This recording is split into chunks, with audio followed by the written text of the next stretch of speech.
I've been married to Shen Xian for 8 years, yet he remains fixated on his precious white moonlight. He was weary of me, disgusted with me, complained I was bland and vulgar. Things like cooking porridge or simmering soup when I did them. It meant I had no ambition and only knew how to hover around the stove. But when his white moonlight washed her hands and cooked a bowl of soup, she was gentle, considerate, and understanding. Later I wrote the divorce papers, yet Shen Xian traveled 1,000 miles to Jiangling to ask me for a bowl of date paste porridge. I smiled and told him, "Jiangling doesn't grow dates. I haven't made it in years, and I've completely forgotten how." I divorced Shen Xian in the 8th year of our marriage. When I brought up the divorce with Shen Xian, the entire household was shocked. Shen Xian and I had been on bad terms for a long time, so they weren't shocked by the divorce itself, just by the timing of when I brought it up. That day was calm and uneventful. In the morning, I went to pay respects to my mother-in-law as usual and served her 2 cups of tea. At noon, I went to a shop outside to pick out and order 50 boxes of pastries for visiting relatives during the Dragon Boat Festival. Even after waking from my afternoon nap, I looked at the pattern on the screen and didn't like it, so I personally redrew a new design. Every single thing was planned for a long future ahead, showing no sign that I was done with this life. But that evening, after I had finished bathing and was ready to sleep, with my hair still wet and not yet dried, I calmly brought up the divorce with Shen Xian. There was no warning at all. In everyone's eyes, even if I were to divorce Shen Xian, it should have been before. I had 3 perfectly good opportunities. The first was when Shen Xian was demoted to Songshan County to work as a clerk, a petty official, in some godforsaken backwater. I accompanied Shen Xian from Qingzhou, traveling thousands of miles to his post, suffering through every hardship of the journey. The moths in Songshan were as big as a palm, with face-like patterns on their wings bearing 2 eyes. Layered upon layers by the well, bucket down and pull it back up half water, half mud, plus startled giant moths floating on the surface, their wings leaving a layer of fluorescent white powder. Absolutely disgusting. Back then, I hated heaven and earth, hated how the enemy army hadn't attacked Songshan, hated Shen Xian for coming to this god-forsaken place to be an official, hated Songshan's sun, hated Songshan's moonset, hated the endless mountains and rivers. I only missed my parents far away, but there was one thing I never thought of divorcing and returning to Qingzhou, to happily be Miss Xu of the Xu family again. The second opportunity was when my mother-in-law brought in 2 maids to serve as his bedwarmers. When I married Shen Xian, it was considered marrying beneath my status, and both families had agreed that he would never take concubines in his lifetime. But nothing in this world ever stays the same. That was my 4th year married to Shen Xian, 4 years without bearing a child. Countless doctors had examined me, all saying I had a cold constitution, making it difficult to conceive. Bitter medicine was poured down my throat pile after pile, until in the end, even the tears I choked out reeked as foul as coptis root. Never mind that Shen Xian was unwilling to step into my room to share my bed. Even I myself, waking up each day and smelling the odor on my own body, found it utterly nauseating.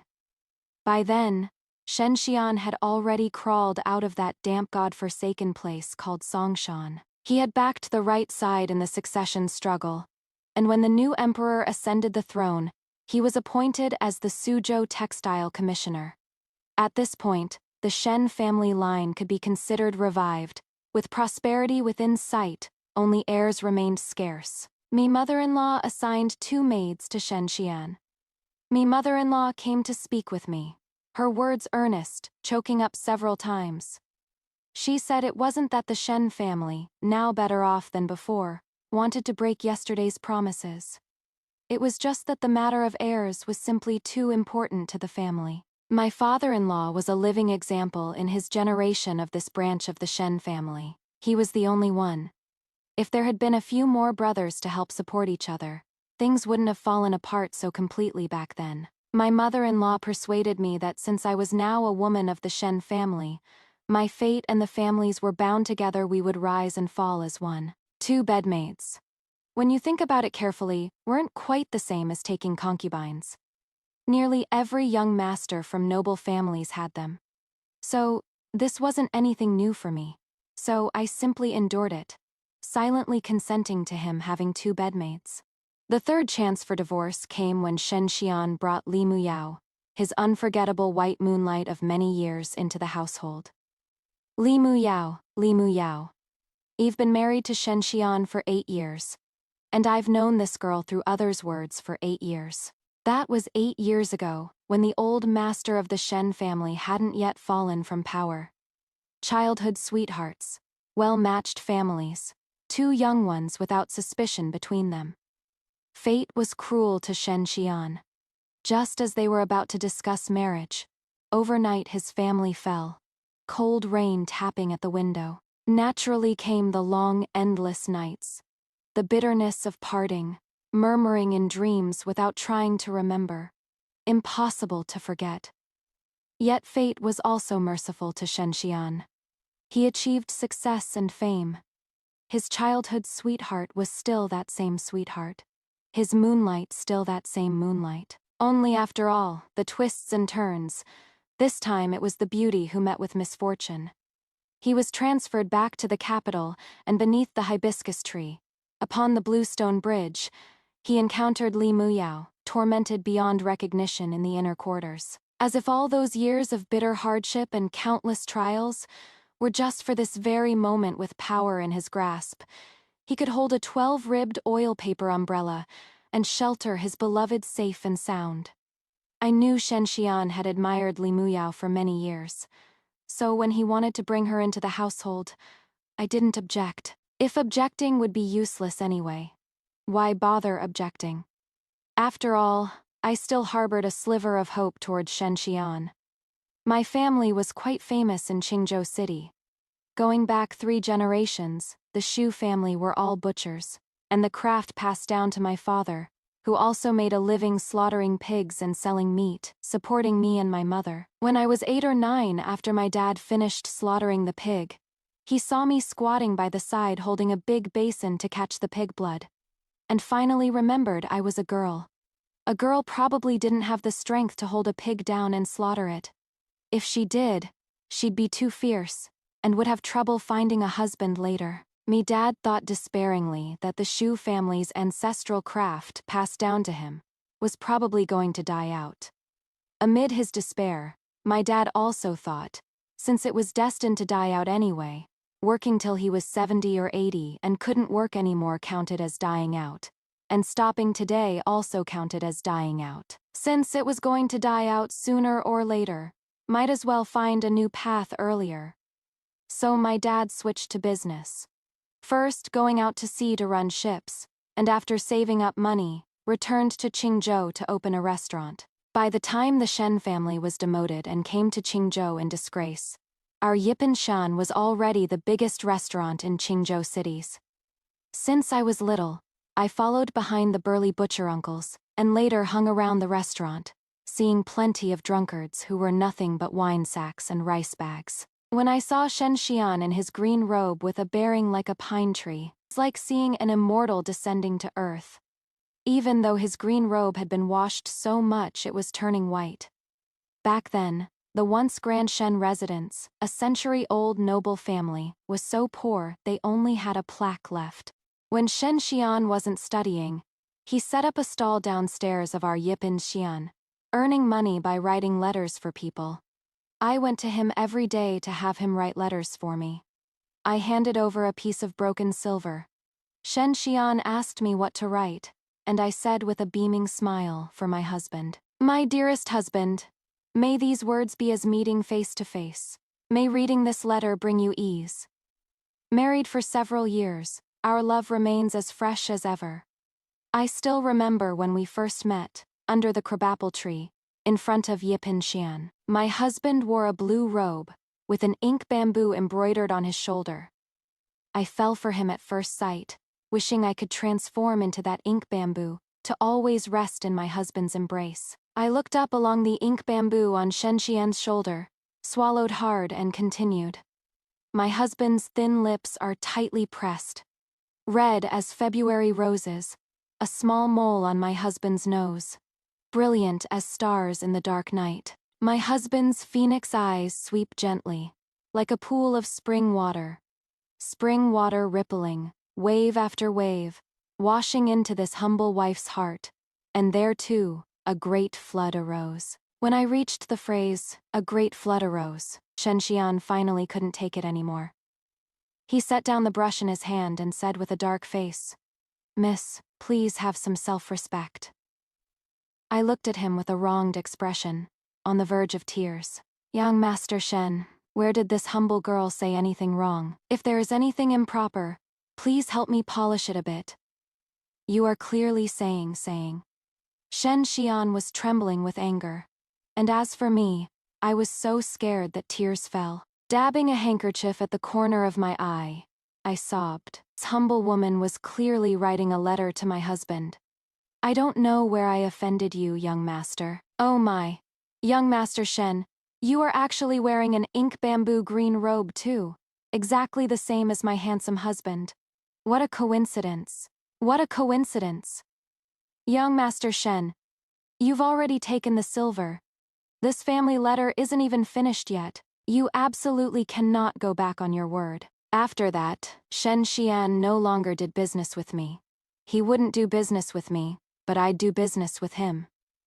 Yipan Xian is the largest restaurant in Qingzhou City.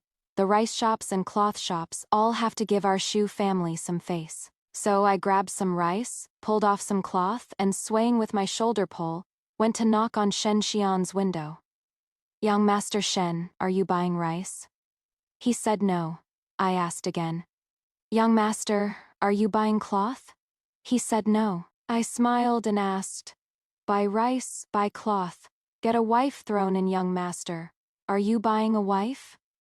Shen Xian stopped opening his window, but a head poked out from next door. The Wang family's Erhu kid said he wanted to buy. I grinned and smacked his outstretched head with my shoulder pole. "You wanna buy, this old lady ain't selling. In your dreams, you bastard."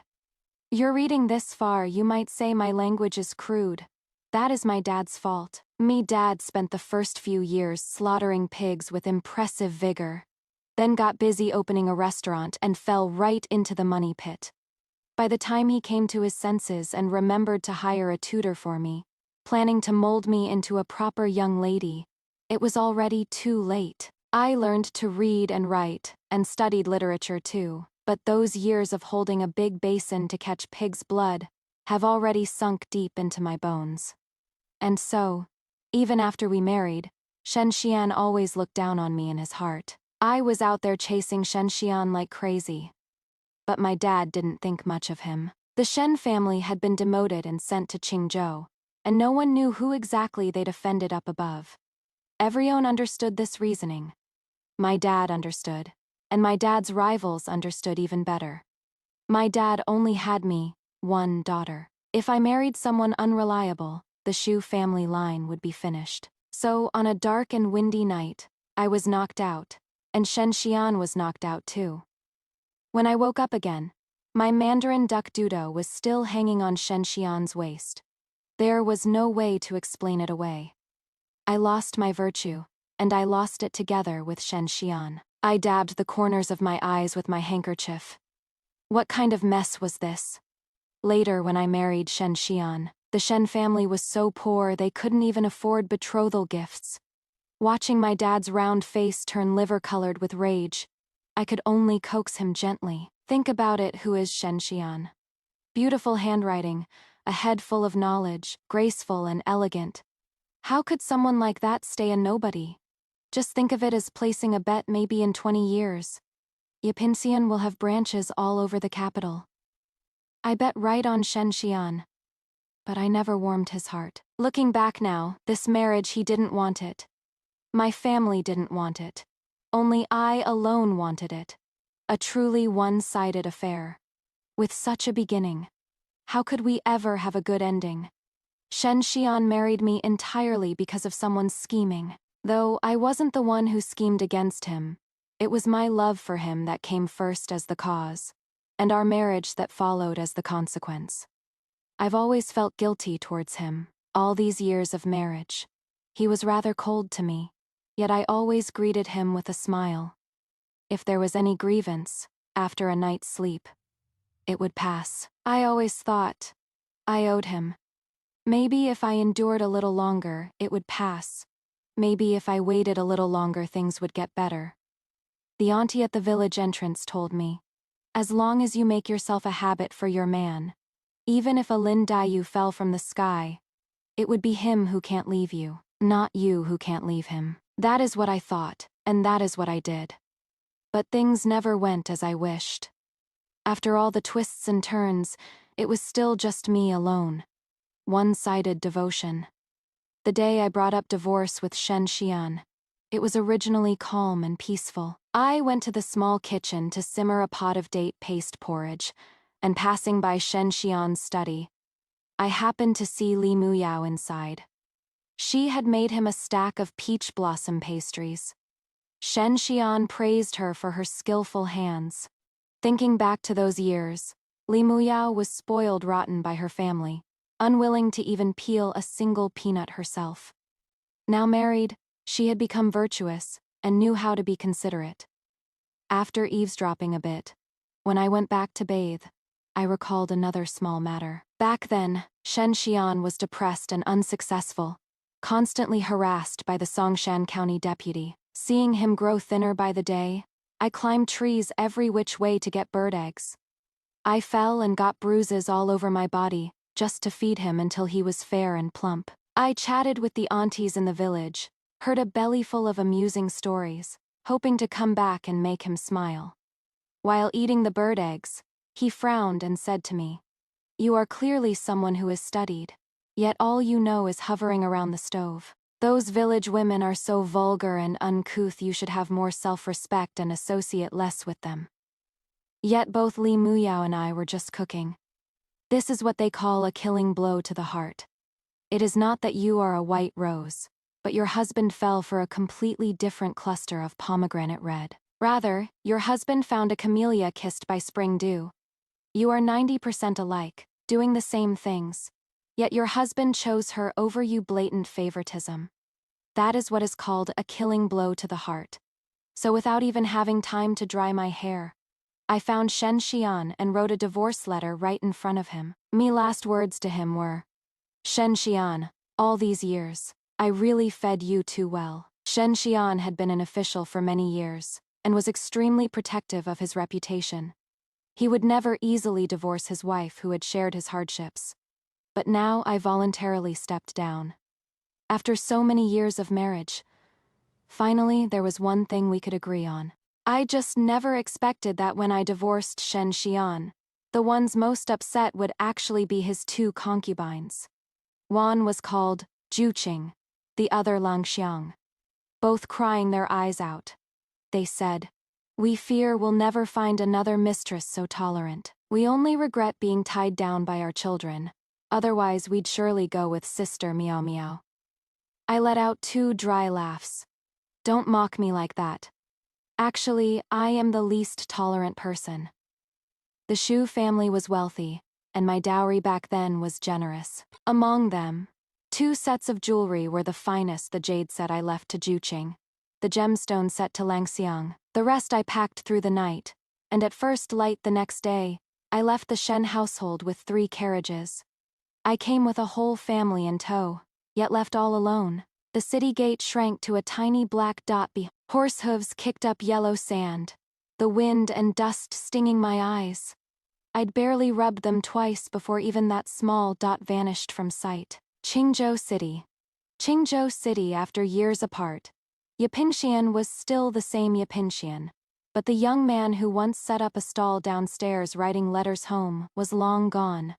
Father, dark-skinned and plump with a watermelon belly, cradled a box of the bean candies I loved most as a child, waiting early outside the building. The righteous are often butchers, while the heartless are often scholars.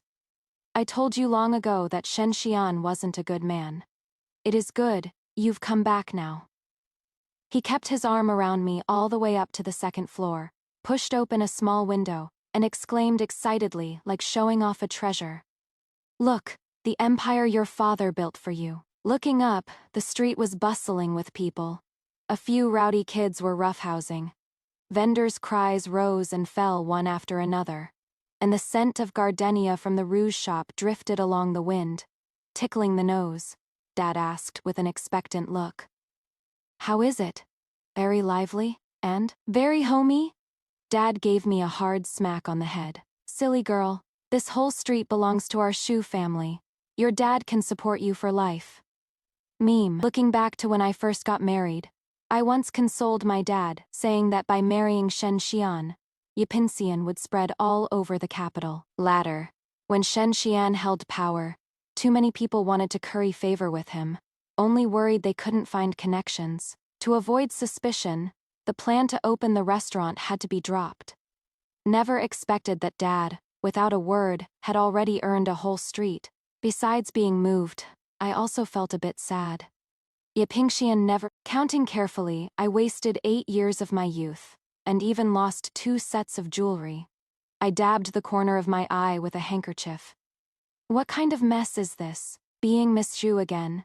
There were only 3 things to do each day: eat, play, sleep.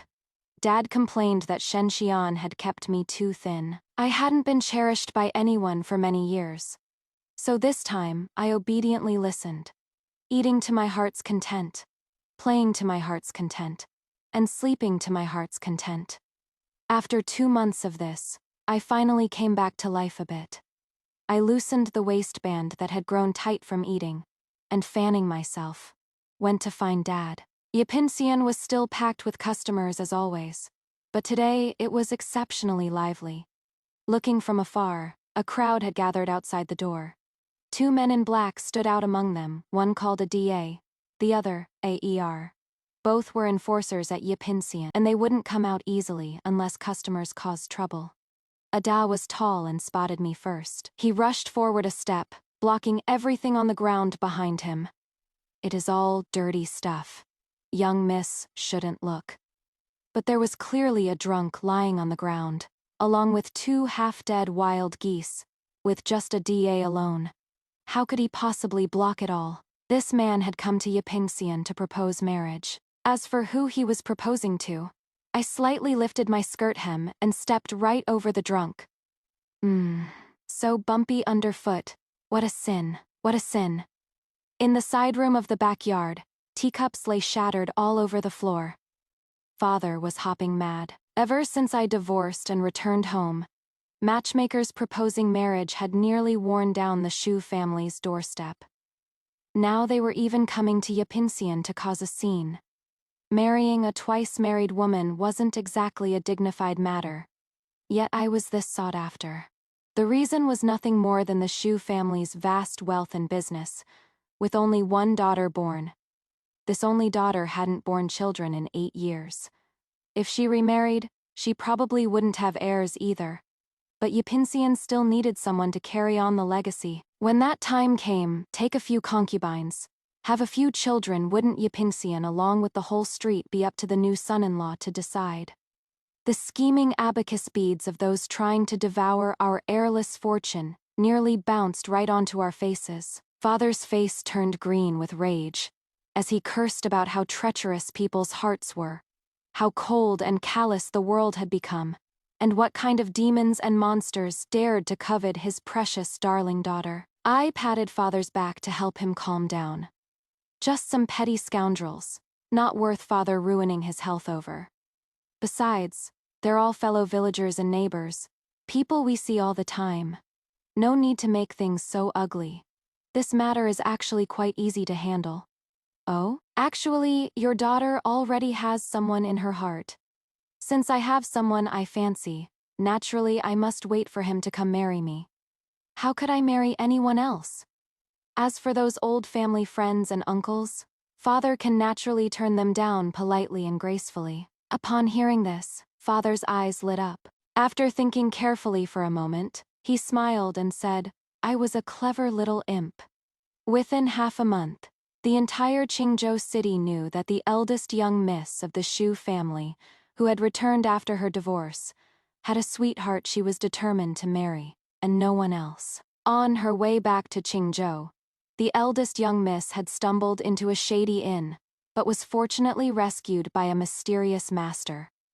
That master was 8 chi tall, with a dignified appearance and extraordinary martial skills. The eldest young miss fell in love at first sight, and vowed to marry no one but him. Even if she were to marry someone else, she would have to see her sweetheart once more to fulfill her wish first. As for what the master's surname or name was, it was a chance encounter, and she hadn't had time to ask clearly. She only remembered that the master used a sword, with a cluster of dark green tassels on the sword hilt. As for the expert's appearance, I only remember a small red mole under his eyelashes, sword-like brows and starry eyes, and likewise a small mole on his right palm. In the Jianggu, there are many who use swords, but those with a small mole under the eyelashes, and one on the palm, such people are rare. This way, it wouldn't be easy for anyone to impersonate him. Since this expert could pass through Qingzhou to handle his affairs, he would most likely pass through Qingzhou again on his return trip. The young miss wanted to wait to see the expert once more. Once the news spread, the endless stream of suitors finally stopped, giving me some peace and quiet, and I spent my days gnawing on braised pork knuckle. After 3 to 5 days passed like this, I had just invited a theater troupe over to perform when I saw the gatekeeper, he running over, completely out of breath, running and shouting at the same time. Found him. Found him. I handed him a teacup from the table and asked, "Found what?" He gulped down the hot tea, finally catching his breath, and said gleefully, "Young miss, your life-saving benefactor has been found. They've already carried him to the gate." Splat. The braised pork knuckle I was bringing to my mouth dropped. Outside Qingzhou City, there is a river called Kang, with very rapid currents. On this day, a person came washing down the Kang River, and happened to land right in Old Man Joe's fishing net. When Old Man Joe untied the net and looked inside, there sat a man in perfectly good condition, tightly gripping a sword, 8 chi tall, with a dignified appearance, and a small mole under his eyelashes, and on his palm each.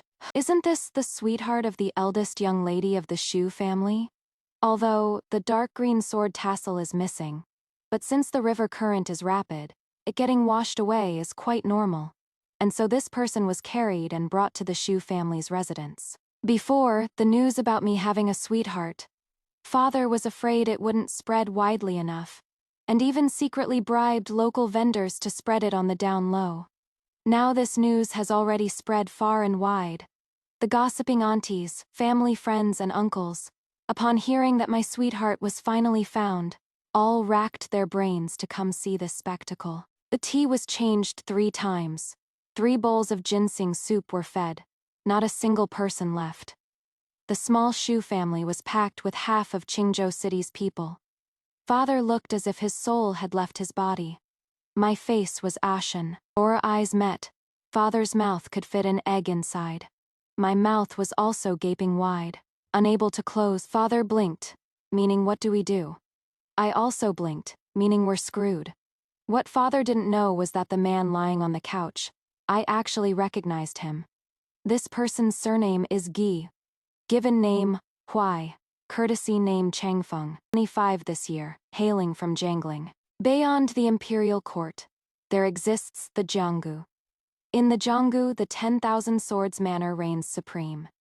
This person is none other than the renowned young master of this generation of the 10,000 Swords Manor. It is said that when he was 17, his name appeared on the golden list, passing the imperial examination as the 3rd-ranked scholar in one fell swoop. Yet after passing, he refused to serve as an official, and in the Golden Lewin Hall, with a single resignation letter, he infuriated His Majesty so much, he nearly toppled over backwards. As for why I recognized him and knew so clearly, that is a long story back when I was a wife of the Shen family.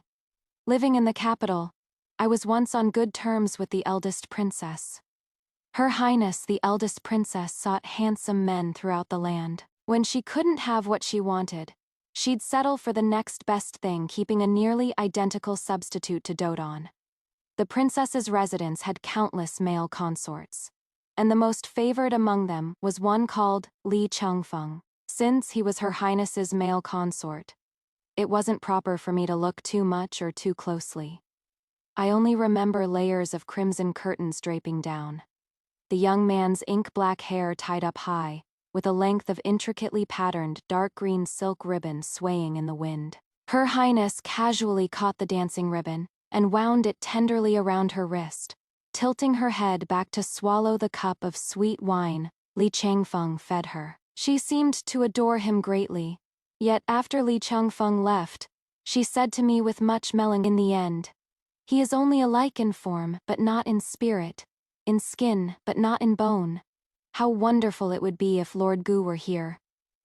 The scene was too sensual, so I remembered it for a long time. And the dark green silk ribbon that tied Li Chengfeng's hair was exactly the same as the one tied on this person's head before me. Now I know Gu Huai, but Gu Huai doesn't know me. I was a bit worried, not knowing what kind of temper the young master of Wanjian Mountain Villa had. If she found out she'd inexplicably become my sweetheart, would she cut me down with a sword? But, after all, so many fellow villagers were watching, and father's years of business reputation were on the line here. So I had no choice but to throw myself onto Gu Huai, crying out loudly with great fanfare and deep affection, "How can I live if you die? If you don't wake up, Miao Miao will have no choice but to go with you. On the road to the Yellow Springs, I'll pledge myself to you again, only hoping to become husband and wife in the next life." Then, under everyone's watchful eyes, this unconscious person with a face as white as paper coughed twice and slowly opened his eyes. Presumably, Gu Chengfeng also didn't expect that when he woke up, it would be to such a scene with all eyes on him. He briefly glanced around, and finally his gaze slowly fell on the head, nuzzling against his chest. He asked me, "Who are you?" I wiped the freshly squeezed tears. "Benefactor, don't you remember Miao Miao?" "I don't." I couldn't help but burst into tears. "Oh no, Benefactor has lost his memory." I sobbed while the hand pressing on his chest imperceptibly increased its force. "Fenglin Ferry, outside Haifeng Inn, Benefactor. That is where we met." Gu Chengfeng was quiet for a moment, probably thinking seriously about it, but he obviously couldn't remember something that had never happened at all. Thus, his expression gradually became impatient. "Get off of me." I saw this person was about to flip out, but half the people of Qingzhou City were here. I quickly weighed the pros and cons, closed my eyes, and fiercely threw myself forward, sealing his mouth. Gasps of shock came from all around. Father timely shouted to clear the scene. "See no impropriety. Hear no impropriety. Fellow neighbors, please make way. Give my daughter and her benefactor some private time. Please make way. Make way." I secretly opened my eyes and found 5 big characters clearly written on Gu Chengfeng's face. "I am going to kill you. Such sin." I closed my eyes and kissed deeper. When I opened my eyes again, Gu Chengfeng had already lost his composure. Rage rushed to his heart. He had actually been kissed unconscious by me. Gu Chengfeng was seriously injured. A sword wound ran through his back, barely missing his heart meridian. Fortunately, the Shu family was wealthy. All kinds of rare medicinal herbs. We weren't worried about not being able to buy them, only worried he couldn't swallow them. His wound had been soaked in water and he lost too much blood. He developed a high fever that night, and I watched over him the whole night. When he woke again, it was already dawn of the second day. His hand moved slightly, instinctively reaching under the pillow. I said knowingly, "Your sword has been properly put away. The scabbard was washed away by the water. I've already sent people to look for it. If they really can't find it, draw me what it looks like, and I'll figure out a way to make you an identical one." If I hadn't put it away, I was afraid he'd take the sword and hack me with it. This person had just woken up, not in the best physical condition, yet carried himself with full composure. Half leaning against the headboard, He sized me up impassively. Who exactly are you? Surname's Shu, called Shu Miao Miao. If you really must ask, then consider me your life-saving benefactor. Old Joe who fished you out counts too. Remember to thank him later. By now, all the spectators in the room had been ushered out, and for a moment, it actually felt a bit deserted. I rubbed my face, stiff from staying up all night, walked to the table, lifted the lid of the food box, and took out a steaming, golden bowl of chicken soup, drinking it by myself. I am Daddy's precious little darling after staying up all night. I naturally deserve to replenish myself well. The rich aroma filled the entire room. As I drank, I slowly explained the whole story to him. I had ruined Gu Chengfeng's reputation by fabricating a romantic affair between us. But I had also genuinely saved his life. Consider us even. After I finished in just a few sentences, Gu Chengfeng remained silent for a long while, just staring at me as if deep in thought. It is probably because my chicken soup smells too good. I guiltily cupped my bowl, licked the oily sheen from my lips, and pointed to the side. It is not that I am unwilling to share with you, but the doctor who wrote your prescription said you are seriously injured and should eat light food. I even specially let it cool down for you. By the window sat a bowl of plain white rice porridge. The chicken soup had bamboo shoots and matsutake mushrooms added. In comparison, the plain congee was pitifully bland. Gu Chengfeng fell silent. I smiled awkwardly. If young Master Gu finds it not to your taste, how about I sing you a little tune to help the meal go down? Gu Chengfeng gave a half-smile. How does Miss Zhu know my surname is Gu? Meme? I saw your look-alike boy toy at Her Highness, the princess's mansion, and even ate grapes he peeled.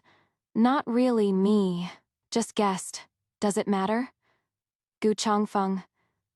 Haha, just asking casually, not important. His injuries were too severe, so he stayed to recuperate from then on, to keep up that lie to the outside world about marrying no one but him.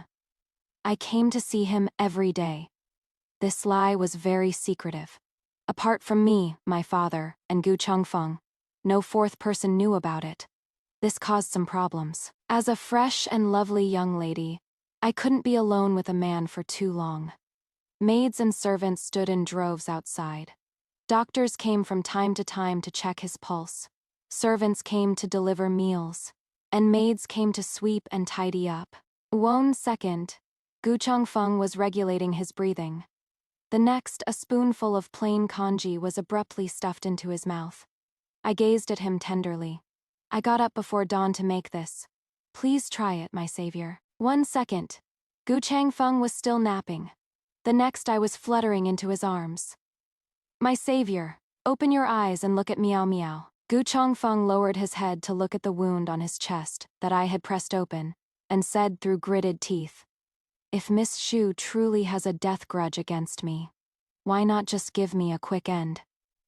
I clutched my handkerchief, sobbing away, feeling terribly guilty. For my benefactor to say such things truly breaks Miao Miao's heart. I genuinely hoped he would recover quickly.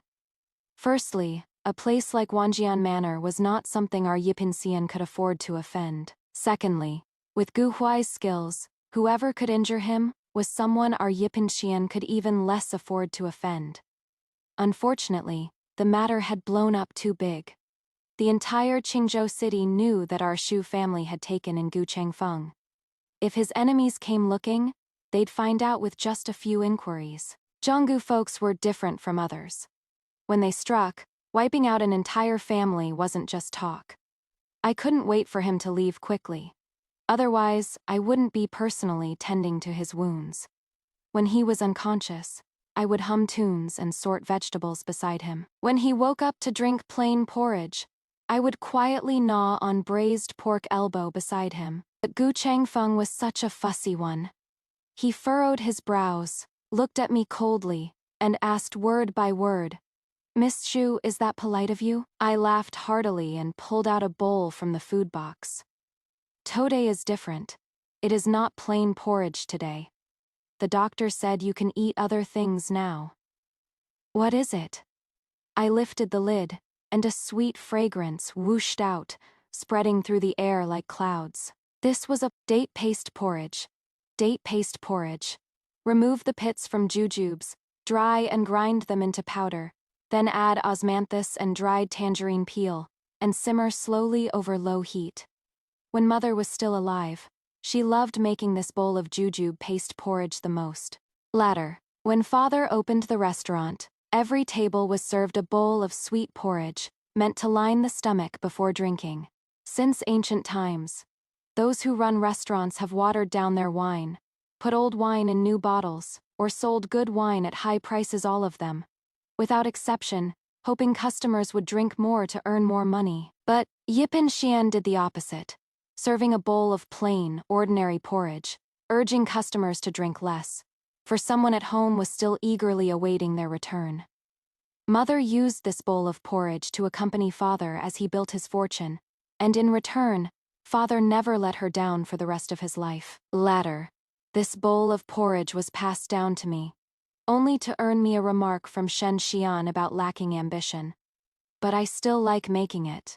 This is Mother's taste. Gu Changfeng had been choking down plain porridge for days, and finally tasting something sweet lifted his mood a bit, making him willing to say a few more words to me. He asked me, "What tune are you humming?" I said, "Mu Guying takes command." He nodded. No wonder it sounds so bold and resounding. He asked again, "Must you hum?" I said, "If I don't hum, picking vegetables would be so boring." Gu Changfeng said softly, "There is an acupoint on the body, a gentle press, and you'll go mute." "Come sit a little closer, me," I said. "My throat happens to be a bit sore. I'll stop humming. I'll find some sterculia seeds to brew later." I sat down, picked up a bean pod and snapped it hard. "Ha, good dog, this is your dog head. Recovering from injuries is an extremely boring affair. At least, that is how I see it. Eating and sleeping in bed every day, even sun-drying soybeans, you gotta flip them over, right?" I said to Gu Changfeng. "This won't do. You need to find something to keep busy. How about snapping beans with me?" Gu Changfeng had a look of, "Do you even hear what you are saying?" I said, "Yapinxian doesn't keep freeloaders. You snap beans. You get beans for dinner. You trim chives. You get chive scrambled eggs for dinner." Gu Changfeng touched his sword. "I think Miss Xu has really lived too long." I moved my chair to where he couldn't slash me. That evening, plain congee. The next morning, plain congee. The next evening, plain congee. On the third morning, Gu Changfeng extended his hand to me. "Where are the beans?" And so from then on I had a veggie prepping buddy. I chatted with him every day. I said, "Squire Wang from the north side of the city has already taken his 13th concubine. Men really do turn bad once they get rich," Gu Changfeng said. "Chief Zhang of the Iron Palm Gang was just poisoned to death by his mistress. Goes to show nothing's more venomous than a woman's heart," I said. "That guy who stands at the Yamen gate shouting, 'Make way,' his family had a litter of piglets today." Gu Changfeng said, "If you want to learn martial arts, you can start by getting half a fresh pig carcass. Hang it up and practice your blade." I mulled this over. Gu Changfeng said eerily, "Is Miss Xu afraid?" I said, "I regret it so much. Back then I only thought to use a big basin to catch the pig blood. Otherwise, I'd kill all the heartless men in the world." Gu Changfeng was silent for a while, then praised me as a heroine among women. I cupped my fists with a smile. "You flatter me. You flatter me." When the beanstalks in the fields had been harvested once, I took advantage of the fine weather, hired 2 horse carriages, and had us sent to the outskirts. It wasn't Gu Changfeng who needed the spring outing. It was me.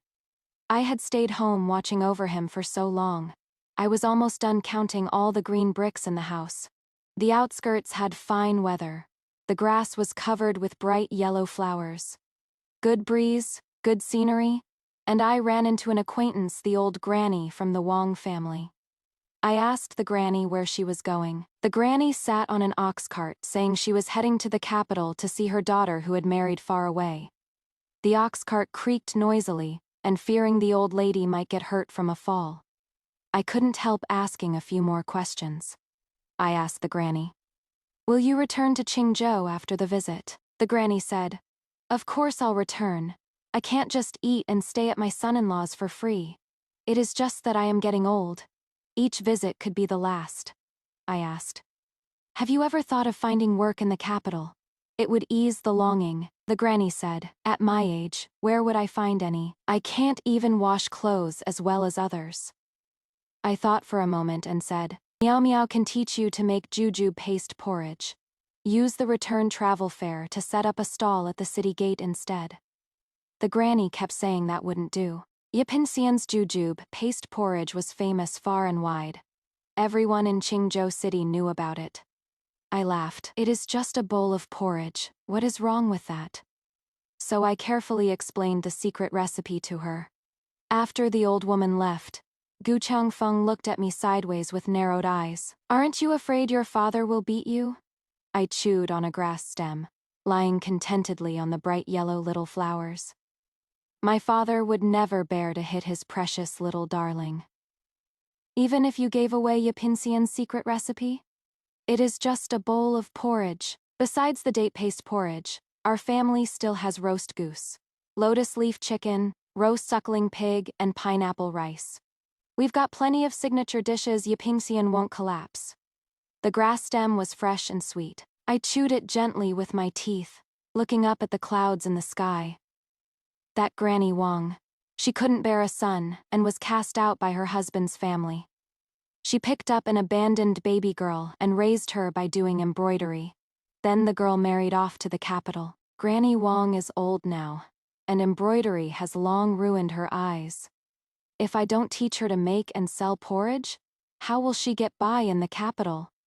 Not everyone can be like me, divorced and returned home, still having father to support me. I am just luckier. Talking about these things, the topic always turned heavy. Even the clouds in the sky seemed to turn a heavy white. I sighed, got up from the ground and said, "Let's go home." Going home right after coming out, Changfeng surprisingly didn't have a sour face. He even plucked a blade of green grass that had gotten stuck on my head. This day, the weather was fine and sunny. Before going out, I had checked the weather carefully. Unfortunately, I forgot to check the almanac. Out of nowhere, a group of men in black appeared and surrounded us completely. Each of them held a long blade, gleaming with cold light. Looking at Gu Changfeng's side, he was barehanded, not fully healed from his injuries, with nothing but the wind in his sleeves. I looked left and right, enduring the heartache, pulled a hairpin from my head, and handed it to him. I said, "Gu Changfeng, don't you go dying on me," he said. "I know." Just as the fight was about to start, I held Gu Changfeng's hand, my heart full of reluctance to let go. "One more thing, please let me finish saying it." Gu Changfeng's voice was actually somewhat gentle. He asked, "What is it?" I said, "The gold hairpin is soft. Don't bend it out of shape on me. I still need to wash it and wear it again." Gu Changfeng pushed me away with a dark expression. I found a large rock nearby, crouched behind it, and obediently waited for Gu Changfeng. If any man in black got knocked flying over, I would smash his foot with the rock. The leader of the men in black sensed something was wrong, leaped over to my side with a swift move, pressed his blade against my neck, and told Gu Changfeng to stop. Gu Changfeng stopped, standing 3 steps away from me, seemingly weighing his choices. As the saying goes, my fate is in my own hands, not heaven's. One's own destiny must be held in one's own hands. I said softly to the leader of the men in black. "There is something you probably don't know, good sir. My family used to be pig butchers. What does your pig butchering have to do with me?" He couldn't finish his words, because I grabbed the blade at my neck and twisted it sideways, the sharp tip piercing straight into his arm.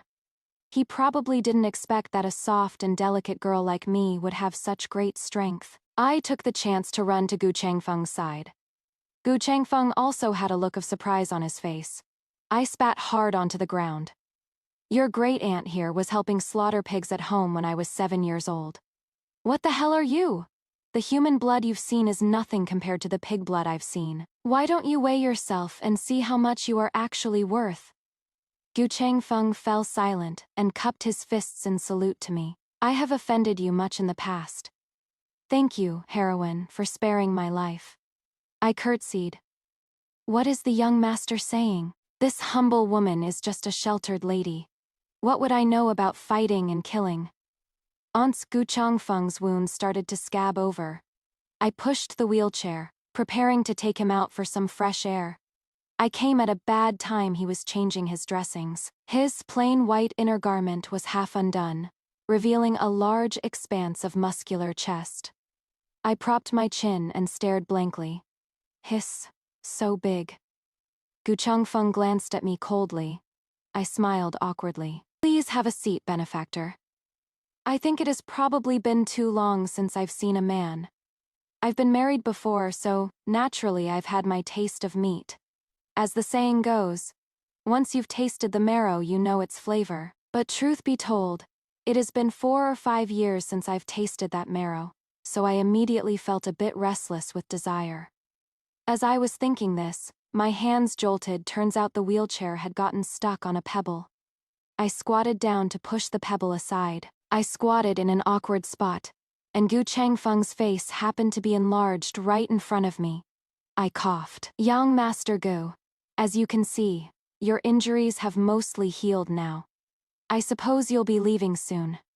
Once you leave, what am I to do? Others are always coveting my family's business. Pin Xian more or less saved your life. So what? This humble girl has heard that children of the Jianggu have always been carefree. With young master's extraordinary bearing, you must be the most carefree of them all. So could I borrow young master? This humble girl will bear a child, and Yi Pinxian will have an heir that would solve my predicament. Rest assured, young master, the Shu family is wealthy. We can certainly afford to raise a child, and we will never come to disturb you in the future. Gu Changfeng was non-committal, even praising me for being so thorough. Seeing that he didn't object, I figured there might be a chance, and continued. It is just. Gu Changfeng actually smiled warmly. He leaned down slightly. Oh, there's actually more. What is it? It is just. The doctor took my pulse and said, Meow Meow has a constitution that makes it difficult to conceive. Of course, young Master Gu must be exceptionally vigorous, so at most 3 to 5 times should be enough. 3 to 5 times. Miss Xu, I am a wounded man, just recovered from a serious illness. How could you bear to do this to me? This humble girl will kill a big rooster to help you recover? Good, excellent. Go kill it then. Gu Changfeng nodded, slapped his palm on the wheelchair, stood up, and sauntered away. You can walk. Then, why did you have me push you? I pushed the heavy wheelchair to chase after him. Gu Changfeng looked back at me, the dark green silk ribbon binding his hair fluttering in the wind. He pointed at his own chest, then pointed at me from a distance and said, Remember to eat chicken brains, nourish that brain of yours.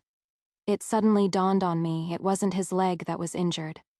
After 2 more steps, the wheelchair suddenly fell apart, crumbling into dust. I was pushing the wheelchair forward when I suddenly fell flat on my face. I sat on the ground wanting to cry out in pain, my mouth opening and closing, but I couldn't make a sound. When did he seal my mute acupoint? Gu Changfeng squatted down leisurely, pulled out a small dagger from who knows where, and gently pressed it against my face. Miss Xu's tongue would pair wonderfully with a big rooster, I imagine. I was scared to tears, big drops falling one after another. This time it was real crying. Gu Changfeng paused for a moment, then lightly touched my neck. I could finally make a sound, crying until I was gasping for breath. Gu Huai, you petty miser. Gu Changfeng's face darkened, and he harshly sealed my mute acupoint again. Gu Changfeng found me annoying. Below the tavern was a small vegetable stall. The stall owner was surnamed Sunday, an auntie. The auntie sprained her ankle, so her son came to fill in. Her son was refined and fair-skinned. Actually a scholar, the Shen Xian type. Sigh, sigh. How can someone capsize in the gutter twice? But this lady has the heart of a bodhisattva. Can't stand to see scholars suffer. Capsizing is capsizing then. The whole Qingzhou city knew I fancied Gu Changfeng. So I had no choice but to cover my face, wear a veiled hat, and find ways to exchange a few more words with young Master Sunday. I bought vegetables in the morning, picked through them in the afternoon, and stir-fried them at night, worked myself into a rosy glow. Gu Changfeng picked at the vegetables and his rice, his face clearly unhappy. He asked me, "Why do we eat green beans every single day?" I also wanted to ask young Master Sunday, "Why do you sell green beans every day? Does your family's vegetable plot only grow one kind?" The words reached my lips but came out all bashful. "Young master, these green beans are so fresh, this humble girl will take another 2 liang. I thought I had fooled everyone, but unexpectedly, Gu Changfeng caught on. He crushed one of my glass cups with his bare hand. "If you are buying his vegetables, just buy them. But you actually make me help you pick through them every day?" I dabbed the corners of my eyes with a handkerchief, looking all aggrieved. 2 liang here, 2 liang there. This humble girl really can't sort through them all alone. Gu Changfeng coughed up a mouthful of blood.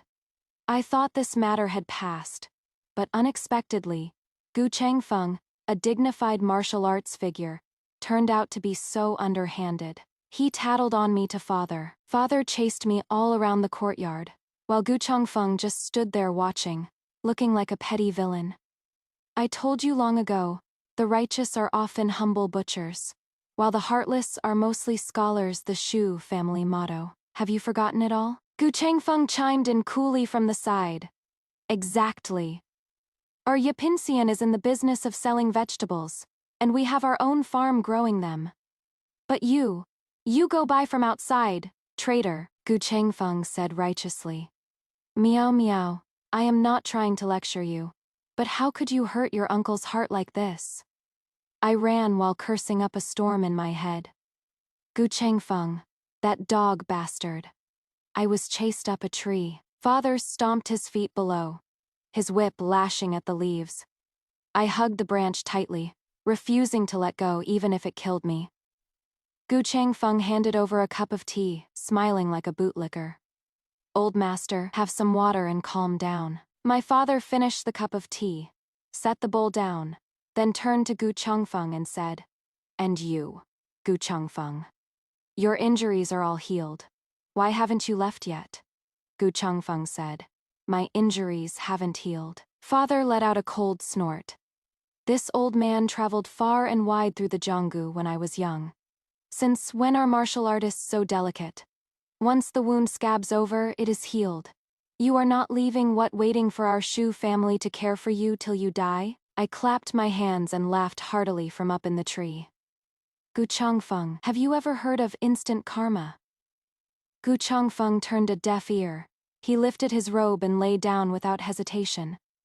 Father was so angry his beard bristled and his eyes bulged. What is this supposed to mean, trying to extort us? Gu Changfeng clutched his chest. To be honest, the external wounds have healed, but the internal injuries haven't. They flare up from time to time. Father hinted meaningfully. Meow Meow has such a hard life, serving a sickly weakling every day. Better to go out more often to buy groceries from young Master Sunday. It is better than becoming a widow in the future. Gu Changfeng suddenly sprang up like a carp leaping out of water, startling father. He said defensively, "You young man, what are you trying to do? Let me tell you. This old man has weathered great storms. I am not afraid of you." Gu Changfeng said, "I am cured, father." They went to the study, closed the door, and had a proper talk. When they came out, Gu Changfeng had become third in our Yipinsian's muscle squad. Monthly salary, 1 qian. I asked again and again could I have misheard. Not 1 TL, just 1 qian. At Yipinsian, even the kitchen maid tending the fire gets 3 qian. Gu Changfeng said aggrievedly, I heard it clearly. It really is only one Qian. Ah, with long sighs I cover my tears, lamenting the hardships of people's lives. I said, then work harder. Mind your wages. Also, don't call me Meow Meow anymore, in front of others or in private. Remember to address me respectfully as young miss. I am worried others might misunderstand. We should still maintain proper etiquette. 1 Chan of silver. Plus room and board, you won't starve. Since you won't starve, work yourself to the bone. His heart felt like it was being cut by knives. Where is the yamen? This humble one wants to beat the drum and cry injustice. I've run into a black-hearted establishment. I laughed so hard I could barely stand straight. Out the door. Turn left. 2 streets down. Take care, young master. I won't see you out. Stepping out the door. Firecrackers crackled. Soldiers cleared the road. The prefect led his subordinate officials 10 li outside the city to welcome the imperial envoy arriving from the capital. The imperial envoy was evaluating the conduct of all officials on behalf of His Majesty, purging the bureaucracy. Traveling south from the capital, any officials along the way with despicable conduct were all dismissed and investigated. But matters of conduct couldn't be weighed on a scale. It all came down to a single word from the imperial envoy. I writes, the welcome banquet should have been held at the largest restaurant in Qingzhou City. But everyone knew that when the imperial envoy was down on his luck, he had once set up a letter-writing stall beneath Yipingxian. This was a tricky matter. In the end, the prefect's wife personally cooked, treating the envoy to a frugal and simple home meal. The firecrackers were too loud, and the smoke was too choking. I quietly finished picking through 2 baskets of spinach. Gu Chengfeng asked, "Why aren't you talking today?" I said, "I've always been such a quiet and well-behaved girl." Gu Chengfeng praised highly. What a quiet and well-behaved one indeed. Father was in a bad mood too. He brought wine and dishes to eat with me, Father said. I'd already planned it out. Yipingxian won't do business with Shen Xian. I'd rather feed it to dogs than serve him. Good thing he knew better than to come. Otherwise I'd set dogs on him. I asked, where would Yipingxian even get dogs? Father snorted coldly. Have Ada go buy one. Pick the one with the fiercest temper. I pulled out a small porcelain bottle from my chest. No need to trouble, Da. Your daughter already bought arsenic long ago. Let's see if we can't poison him to death. Father's eyes went wide. Then he gave me a thumbs up. Father still had things to attend to. After finishing the food and wine, he was called away by the steward. I drained the last bit of xiaodaozai, picked up the other food box, and went swaying off to see Gu Changfeng. He didn't feel like talking, and Gu Changfeng ate quite quietly too. When collecting the bowls and chopsticks, I saw he'd only eaten a little. What Father brought was naturally all fine wine and good dishes. I couldn't help but ask, why'd you only eat this little? Never mind the rest, just this Wenzi tofu alone. Even Yipingxian doesn't make it every day. I reckon it is because Father went personally today that Brother Chen made it. Ah, within 100 li, you won't find knife skills as good as my Brother Chen's. Gu Changfeng's phoenix eyes narrowed slightly. Brother Chen? I'd grown up soaking in restaurants since childhood, and considered myself quite skilled in culinary matters. But when it came to Brother Chen, I was utterly convinced. Such a formidable person, yet working under my Yipingxian. Thinking of this, I couldn't help but feel a bit proud. Brother Chen is Yipingxian's head chef. He slices as thin as hair. His skills perfected to the highest degree. He is the person I admire most among all I've met in my life. Is that so? When mentioning Brother Chen, a glimmer of light finally rose in my eyes. My Brother Chen can also carve lifelike watermelon flowers. Not just watermelons, radishes and cabbages. He can do anything, MMP. He pressed my mute acupoint again. Gu Changfeng stood before the table with his hands behind his back. His expression cold, and dropped 2 words. Noisy. Meme MPM. MPH. MPM. H. But Changfeng, Begging me is useless. It'll release on its own when the time comes. Meme. MPH. MPH. Gu Chongfeng smiled gently, almost tenderly. Meow meow, a proper young lady shouldn't say dirty words. My drunkenness completely vanished. I glared at him hatefully, stomped my feet and left. Shen Xian came to Qingzhou for a trip, and would naturally have to stay 3 to 5 days, so he couldn't eat family dinners at the prefect's residence every day. The Yamen naturally has food too, but in officialdom, the imperial envoy was here to evaluate. After all, I heard that the prefect had reserved a lakeside cottage with a serene environment, and the head chef was one of the best locally. But somehow, when dusk came, a servant came to report that Shen Xian had arrived. I asked, "Is the prefect with him?" The servant said, "Just Lord Shen alone." Father was in a foul mood, waved his hand and just said, "Have Da kick him out." The servant looked troubled.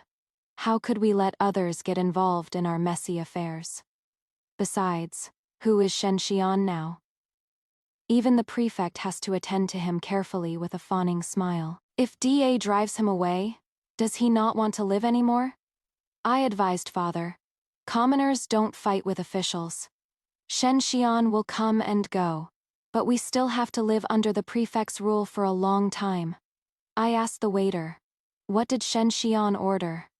The waiter said, "Lord Shen only ordered. Tell him the juju paste porridge is sold out. Any other dish is available. If he insists on having it, make him wait. Tell him the juju paste porridge needs to be freshly made, simmered slowly over low heat. If Shen Xian can wait, then let him wait slowly. Serve him fine wine and good tea.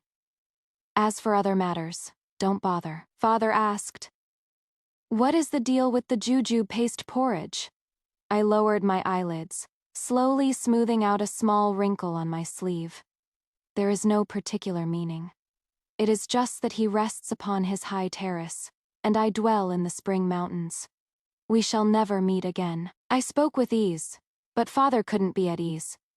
The little old man was indignant, saying that since Shen Xian dared to come, he must make sure he never leaves. He reached out his hand to ask me for that bottle of arsenic. I saw the little old man so angry his beard was about to fly up, and couldn't help but laugh. I took the porcelain bottle out from my chest and told him to do it cleanly. Father waved his hand. "Don't worry. Our family has been butchering pigs for generations.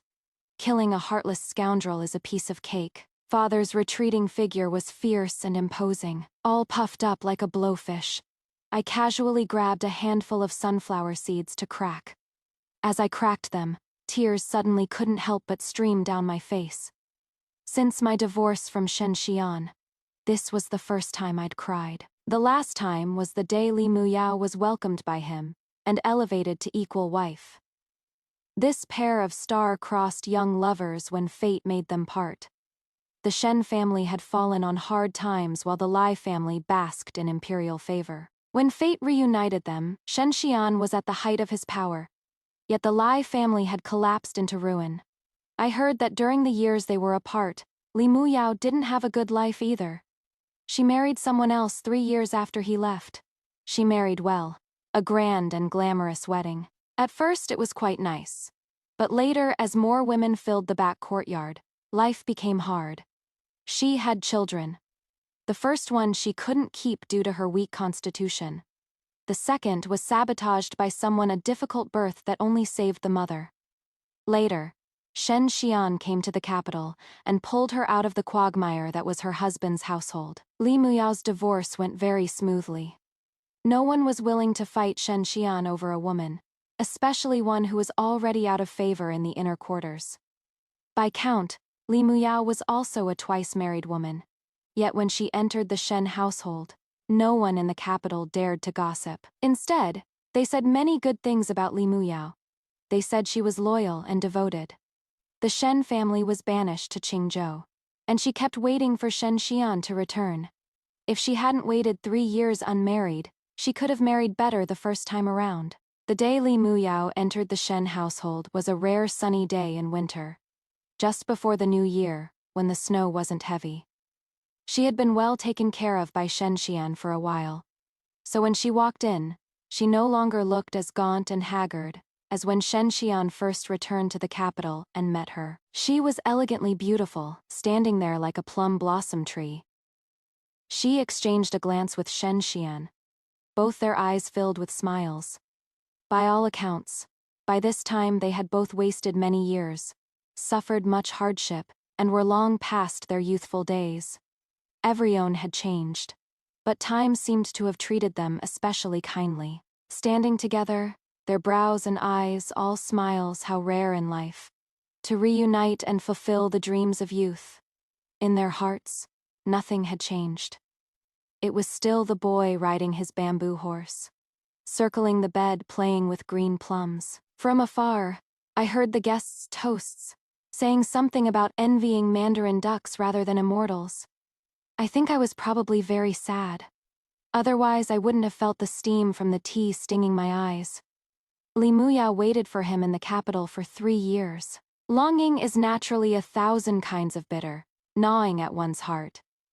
But Songshan, I washed rice and cooked meals at Songshan, without even a bowl of clean water.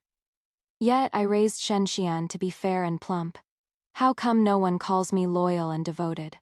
I thought belatedly. Back then, although I didn't run away, I was cursing heaven and earth, which never sounded pleasant to people's ears. Damn.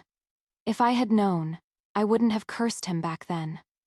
Otherwise, when people in the capital talked about Li Muyao, they might have mentioned me, saying I was loyal and devoted, faithful and true. I cried too loudly and attracted Gu Changfeng.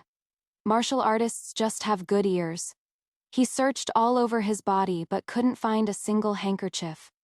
Finally, he squatted down and pulled out the clean inner lining from his sleeve to wipe my face. I asked him, "Is there any acupoint that, if pressed, would stop the tears?" Gu Changfeng sighed, and finally lent me a shoulder to lean on. He said, "Cry." I said, "There was no arsenic at all, just a bottle of salt. At most it would salt Shen Xian to death." Gu Changfeng patted my head. "Wasting arsenic and wasting salt, when it is just a matter of one sword strike. You probably haven't seen me use a sword yet. I am no worse than your brother Chen." I asked, "Which move is best for killing?" Gu Changfeng chuckled. "Every move works well. Then show me." So Gu Changfeng danced with his sword under the moonlight. I started studying late, so my literary talent isn't particularly good. But watching Gu Changfeng wield his sword, I inexplicably recalled a line of poetry my female teacher once taught me.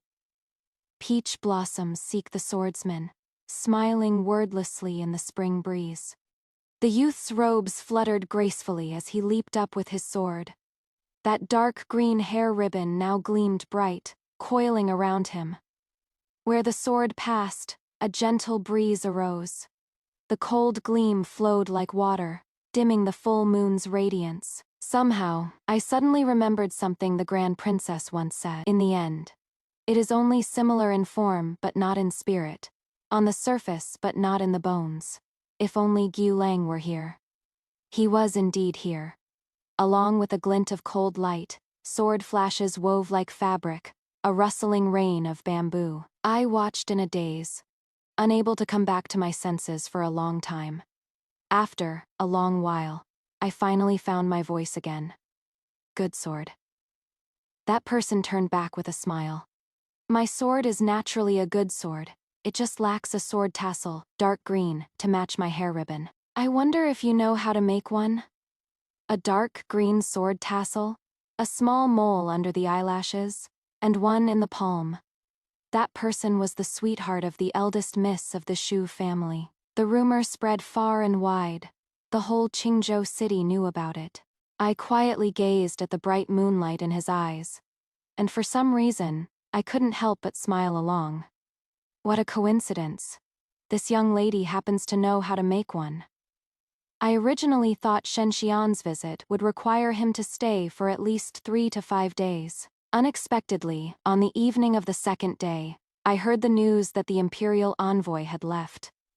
He came with great fanfare, and when he left, the prefect personally escorted him out of the city. I heard that in the nearby prefectures, none had visits as short as Qingzhou cities. Only 2 days. Less than 2 full days at most. What kind of assessment could he have made? One could only say that the imperial envoy must have already had his judgments about the official's conduct in his heart. He just came to go through the motions.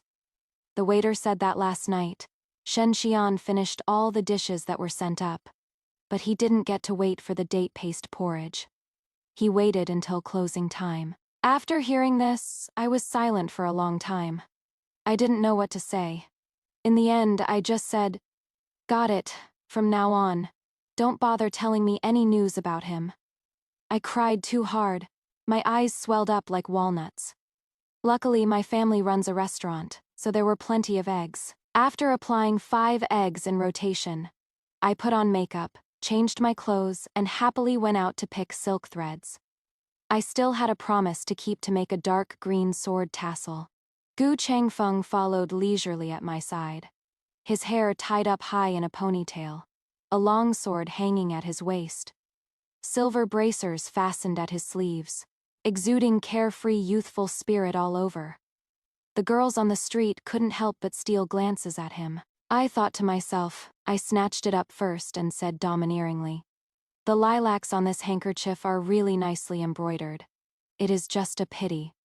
Gu Changfeng leaned down slightly, his lips inadvertently grazing the pearl drop on my ear, and picked up where I left off quite naturally. "It is just a pity that this beauty already has an owner." The girl's face instantly turned crimson, and finding some excuse, she ran off like the wind. I stood frozen in place, my right ear belatedly burning hot. Gu Changfeng remained perfectly composed, reaching up to straighten the pearl drop on my ear, gazing off towards somewhere behind us, and said matter-of-factly, "If we don't put on a convincing show, how will others give up?" Thinking about it, that did make sense. I rubbed my face and let him be. I just didn't expect that along the way. I was only thinking about guarding against girls, but forgot to guard against men. A drunk stumbled straight toward me, and Gu Changfeng swiftly pulled me into his arms with quick reflexes. I let out a long sigh and said with my hands behind my back, "Gu Huai, young Master Gu, your days have gotten better now. Even this young lady can personally make you a sword tassel. I don't even know where your good fortune came from." Back in the day, all the handsome young men in the entire Qingzhou city were lining up to propose to me, not to mention others. Even that drunk just now once sent me 2 wild geese. Gu Changfeng smiled until his brows and eyes curved. He nodded, actually quite agreeing. Days have indeed gotten better now. There is actually someone making me a sword tassel. For some reason, my face started burning again. Gu Changfeng took me to buy golden hairpins and sugar figurines. I was joking and fooling around with him when I casually glanced back. In the crowd, I seemed to see a face, dressed in blue robes, with a bearing like a pine, as if an immortal had descended to the mortal world, quietly watching me where the lights were dim. In another blink, that person disappeared again. In the vast sea of people, only the masses remained. I was stunned for a moment, recalling that this person had been respectfully escorted out of Qingzhou City with gongs and drums. He couldn't possibly be here no matter where he was. I must have seen wrong. Gu Changfeng turned around and asked me what I was looking at. I said the goldfish lanterns at the end of the stone bridge were bright red and sparkling. "Truly delightful." Gu Changfeng asked, "Do you like fish?" "Of course I do. When my dad went to sea to sail boats, our family even sold fish." "If that is the case, Jiangling has a great marsh, stretching for hundreds of miles. Deep among the lotus flowers, fish leap like dragons. Would you be willing to come see it with me?" Sir. Wait, no. What did you just say?" Lanterns blazed brilliantly. The crowd bustled about. Gu Changfeng held me tighter, lowered his head, his expression very serious. I heard him say, word by word, "Gu Changfeng of Wanjian Manor seeks to marry Miss Miao Miao of the Shu family of Qingzhou. Would the eldest Miss Shu be willing?" I raised my head, just in time to see a firework burst overhead, transforming into a sky full of drifting fireflies. I asked with a grin. Gu Changfeng, don't you find me noisy? Gu Changfeng smiled too, a galaxy of stars shimmering in his eyes. What noisy? That is called lively. Side story: on this day, Shen Xian received a summons from His Majesty. The state treasury was now empty, and His Majesty intended to convert farmland to mulberry fields in the Jiangzhou region. Shen Xian had once served as the Suzhou weaving commissioner and was now a high-ranking minister at court. He was most familiar with the situation in Jiangzhou, so naturally such a major matter required consulting Shen Xian's opinion. On this day, before attending court, Shen Xian had only drunk a cup of plain tea. The accompanying attendant asked if he was returning to the manor. Shen Xian casually lifted the carriage curtain and saw that there happened to be 2 food stalls by the roadside. The mealtime had already passed, with only a couple of people scattered about. Though the place was small, it was fairly clean. Shen Xian ordered someone to buy some food and bring it to the carriage. Since the lord hadn't specified what to buy, the attendant made his own judgment and bought something from both stalls. A steamer of buns, a bowl of congee. All common fare. Unexpectedly, just a few breaths after the food was handed in, Shen Xian came stumbling down from the carriage, ran to the congee stall, looked up and around, searching for something unknown. The guards, not understanding what was happening, also rushed up, drew their swords from their sheaths, and stood guard at his side. Shen Xian had just come from the palace, still wearing his bright red official robes, with his official hat neatly placed on his head. The old woman selling congee had never seen such a scene before. She fell to her knees trembling, saying she had never done anything against the law. Shen Xian closed his eyes. The stall was only this big. One glance took in everything. Where could anyone be hiding? Besides, the person he wanted to find, he had already received news, had returned to the hometown in Qingzhou. Shen Xian sighed, ordered those around him to sheathe their swords, bent down, and helped the frightened old woman up. Old lady, your congee is quite well made. Seeing his amiable manner, the old woman selling porridge finally stopped shaking so much, trembling slightly as she roughly answered. To answer your lordship. This old woman's porridge is called date paste porridge, and it is quite famous in our Qingzhou city. If your lordship likes it, this old woman will serve you another bowl, she said. Qingzhou city. He really hadn't been mistaken. Shen Xian had been an official for many years, long since mastering the art of hiding his emotions. A loss of composure like just now was truly uncommon. But in just a moment, he had already returned to normal. He calmly asked, could it be Qingzhou Yipin Xian? At this moment, Shen Xian was wearing his official robes and deliberately being friendly. In just a few sentences, he found out that this date paste porridge was indeed taught to this old woman by that person. That person was called Shu Miao Miao. She was his first wife. The person Shen Xian liked could write exquisite hairpin-style small script, gentle and gracefully refined. When in the mood, she would splash ink to paint mountains and rivers, and chat leisurely leaning against plum blossoms. The person Shen Xian married was someone who tumbled through the mortal world, carefree and loud, laughing, cursing, and scolding freely, daring to say any filthy words, extremely noisy. You think this is where fate is cruel? It isn't. The cruelty of fate lies in that, after 8 years of marriage with Shu Miao Miao, he had unknowingly grown used to that noisiness. When he finally got together with his ideal match, he only felt uncomfortably quiet. He and Shu Miao Miao were originally from 2 different worlds, 2 different kinds of people. If not for the Shen family being banished, they would never have met in their entire lives. He was pulled down from his pedestal by her, chattering endlessly in his ears day and night, nagging him about 3 meals a day, pestering him with trivial nonsense, ruining his refined life, repaying him with mundane routines and worldly banalities. On the day of their divorce, Shen Xian almost greedily breathed in the quiet, free air after she left, until he noticed the courtyard was silent. So silent it felt unnatural. The new mistress of the Shen residence was his childhood sweetheart. Before she married, She was the model of a noble lady from the capital's prestigious families. Her household rules were extremely strict, and whether walking, sitting, or lying down, she made not a single sound. The two bedwarmers in his residence, servant girls by origin, were already timid. Now, with a new mistress whose temper they couldn't yet gauge, they didn't even dare to breathe loudly.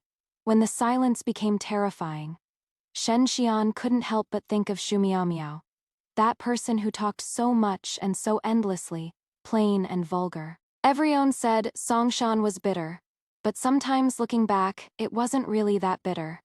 There was good wine, good food, and a little bird, chirping away. Enduring the noise, the hard days slipped by before he knew it. When Shu Miao Miao left, she was resolute, taking everything with her. The only thing left behind was a bowl of date paste porridge forgotten on the stove. She left in such a hurry, she probably forgot about it. By dawn, when the cook went to check, it had already burned into a pot of charcoal. Date paste porridge in 8 years of marriage, he had already eaten hundreds upon hundreds of bowls. The last bowl Shu Miao Miao left for her, he never got to eat. The Qingzhou trip was planned that way from the start: open inspections and covert visits. Arrive with fanfare. Leave with fanfare. Then double back for a surprise attack. That night he went out for a covert visit, unexpectedly seeing Shu Miao Miao together with a man.